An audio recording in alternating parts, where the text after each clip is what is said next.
Hello everyone, I hope you're all doing great today. This is going to be my video review, or my review on My Hero Academia Season 1. So, I guess I would start by saying don't forget to like and subscribe. Everyone always says that, so I guess I'll start by saying that. Anyway, alright,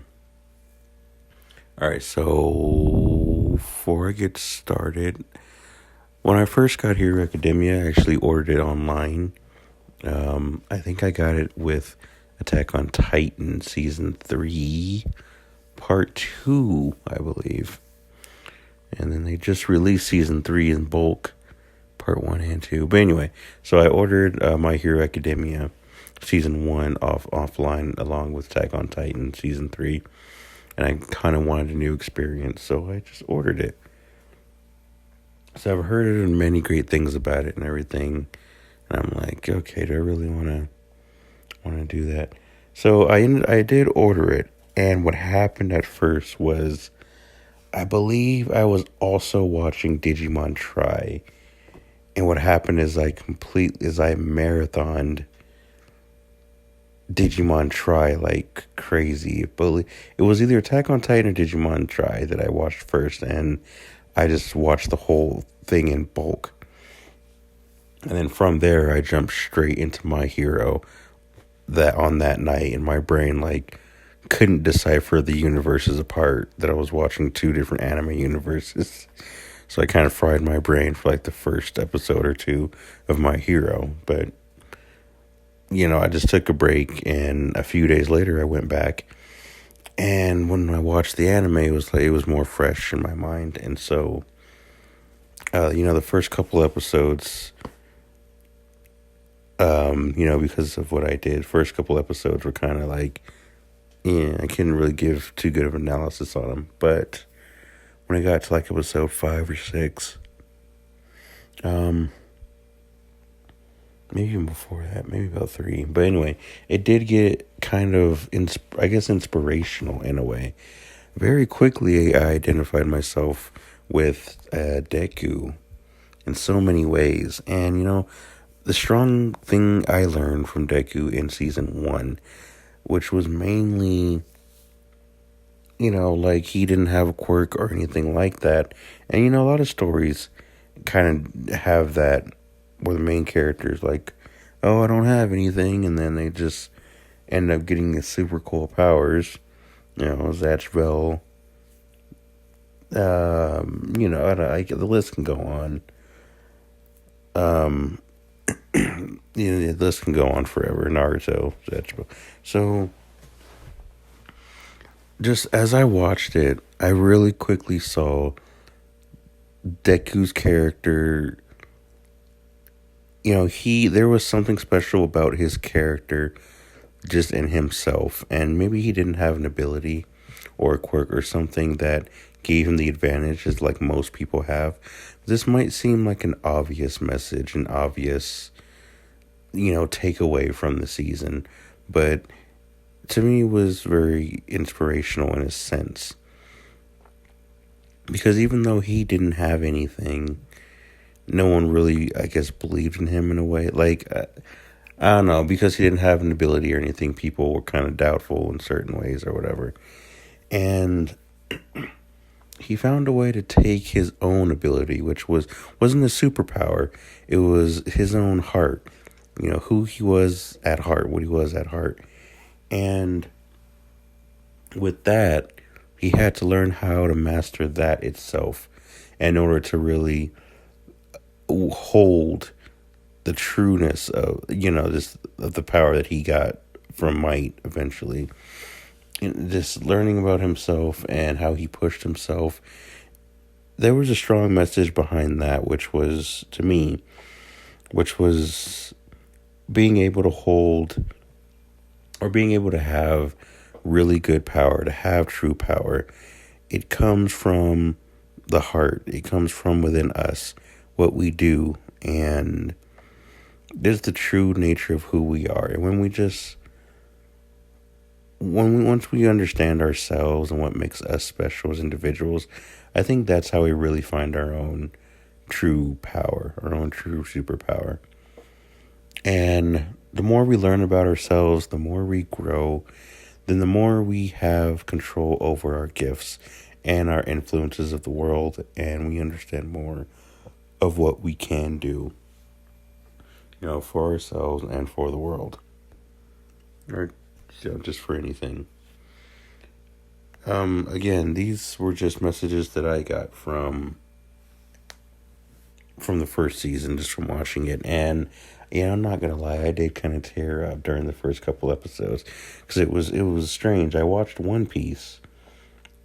There's a lot of expression in that show, but for some reason, the first season of My Hero, the way that these characters were expressive, mostly it was the way they presented themselves, like the determination that each character had, is mainly, I guess, that made me feel the determination is really what drew me in, because I guess I kind of felt that. And there were times when I felt like, can I really do this? I felt doubtful in my life. And I'm sure a lot of us have felt that way at times when we just felt doubtful, or we couldn't do anything, or we felt like we didn't have the right tools to get something done. Truthfully, all we can do is we just have to do the best with what we got, what we can do, what we know in that moment.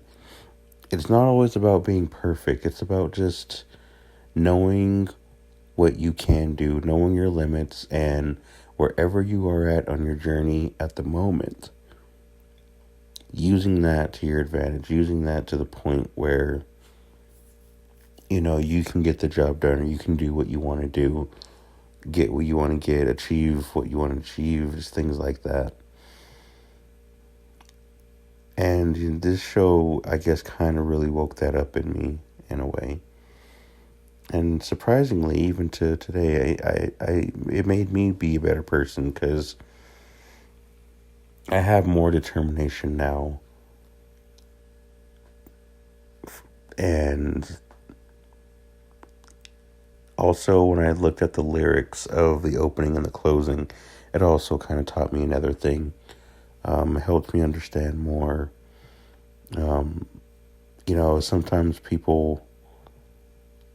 Sometimes I may not have felt special at times, but sometimes there's dark places that we go to, but those dark places that we go to sometimes are just our teachers, they're just preparing us for something better to come.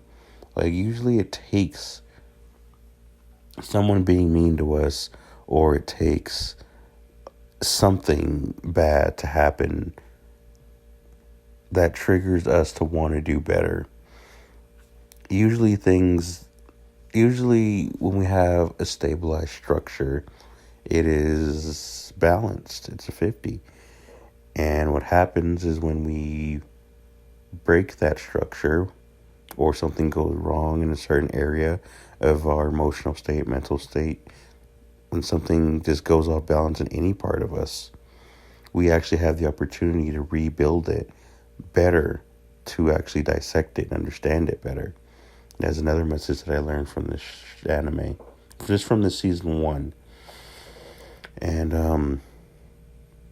the opening really taught me that, just always have something to look forward to look up to. No matter what it is, always find something to keep fighting for. Take the essence of who you are and apply it to what you want to be. And every day work hard at it. Do the best that you can. Always focus on what you can do in the moment, not what you can't, because what you can't do is only proven when you give up. That's it. So again, always focus on what you can do in the moment. Don't even give yourself the option to think about what can go wrong or what you can't do. Just go for it. Keep moving forward, no matter how the odds are stacked against you, no matter how doubtful things seem. Just do it. Just go for it. Another last thing I got from his character: overthinking and anxiety, being scared. Those can all be superpowers. Even if you are scared of whatever it is, always look at the end game or the end goal of what you're trying to do, and understand that even if you do have fear, wherever that fear comes from, the end is what you need to focus on, and the end is where you need to go. People, and also with his anxiety and things and his overthinking, as long with his ability to overthink, he turned that into a superpower. And he was like, okay, if I can overthink all the time, then I could use that to my advantage to calculate all these different possibilities of how things can go. That has a dark side and a light side. If, the dark side is obviously you just completely have an anxiety attack and you overthink situations like crazy. The good thing about that, one good thing about that ability, if you use anxiety as an ability or overthinking, is that you can predict many outcomes of how things can go, and you can actually control, for the most part, focus more on your reaction to the situation and sort of weigh out the calculations of how easily the conversation can go. And sometimes you can think, okay, a bunch of different possibilities can happen. I want the best possible possibility to happen. So what are the different ways that can happen? Overthinking can be a superpower as long as you know how to take control of it. So certain mental disabilities, like I said, like with anxiety, if that's a disability, anxiety, just being scared, just things like that, they can always be used as a superpower. Even being scared can be a superpower. Let me see if I can think of anything else that the other characters kind of taught me. I guess every little thing that you do is progress, no matter how little it may seem. Even if you focus all your energy on all your strength on a small point, sometimes that small point will help guide you into bigger things. So don't always focus too much on the bigger things. Sometimes in the moment, focusing on the smaller details is what you need in the moment. It's what we need right now in the moment before we get to the bigger things. And also just don't give up on anything, even when you feel defeated.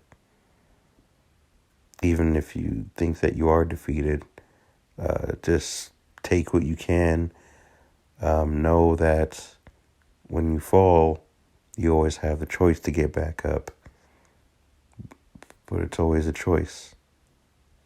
And even with every defeat that you have, you can always grow from it and